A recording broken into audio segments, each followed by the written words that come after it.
मैंने यूएस में इनकार्सरेटेड यूथ के ऊपर रिसर्च किया था। इनकार्सरेटेड का मतलब होता है जो जिन लोगों को जेल में डाल देते हैं कम उम्र में, जो जुवेनाइल्स हैं। और यूएस में इनकार्सरेटेड यूथ में उनकी एक और जेल होती है।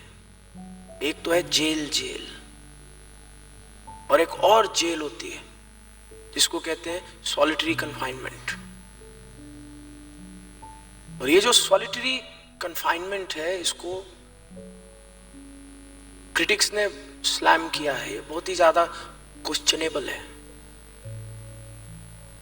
क्यों? क्योंकि देखा गया है अगर हम किसी एक को सॉलिटरी में डाल देते हैं तो धीरे धीरे वो पागल होना शुरू हो जाता है।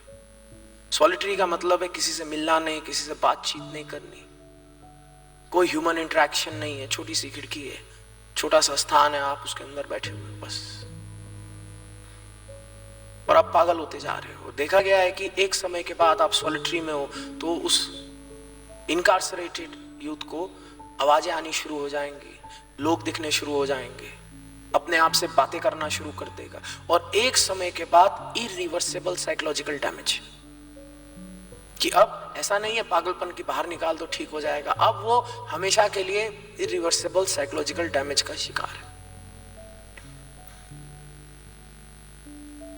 जब मैंने पहली बार इन सॉलिटरी कन्फाइनमेंट जेल्स को देखा तो मुझे पता है क्या याद आया? राजस्थान आश्रम। क्योंकि वहां पे भी बाबा जी ने ना छोटी छोटी कुटिया बनाई थी, छोटी छोटी एकदम मिट्टी की कुटिया, थैच रूफ के साथ, और ज्ञान देते थे, मंत्र देते थे, विधि देते थे, और फिर कुटिया में जाके बैठ जाओ तुम, और फिर बंद कर दिया, और फिर तुम बैठ के साधना कर रहे हो। मैंने कहा मुझे भी सॉलिटरी मिली है। और अगर तुम देखो हमारे सनातन में यही तो था। संत गुफा में चला जाए, अकेला बिल्कुल जंगलों में, सॉलिटरी कन्फाइनमेंट, सॉलिटरी, वो बैठ के साधना कर रहा है। लेकिन ऐसा क्या है कि जब सनातन में एक संत गुफा में जाता है, बाहर आता है तो वो सिद्ध, लेकिन यूएस में जब एक यूथ इनकार्सरेट होता है, सॉलिटरी में जाता है, बाहर आए तो पागल। फर्क ये है कि जब एक यूथ इनकार्सरेट होता है वो जेल में अकेला जा रहा है अपने मन के साथ, और मन में सबसे ज्यादा विघ्न है। और जब मैं तुम्हें तुम्हारे मन के साथ अकेला निहत्ता छोड़ दूं तो तुम्हारे मन के अंदर इतने सारे अपस्मार हैं कि वो तुम पर हावी होकर तुम्हें पागल कर देंगे। लेकिन जब एक शिव योगी कुटिया में जाता है, वो अकेला जा ही नहीं रहा, वो शिव और शिवानंद के साथ जा रहा है। He has Shiv and Shivanand in his corner,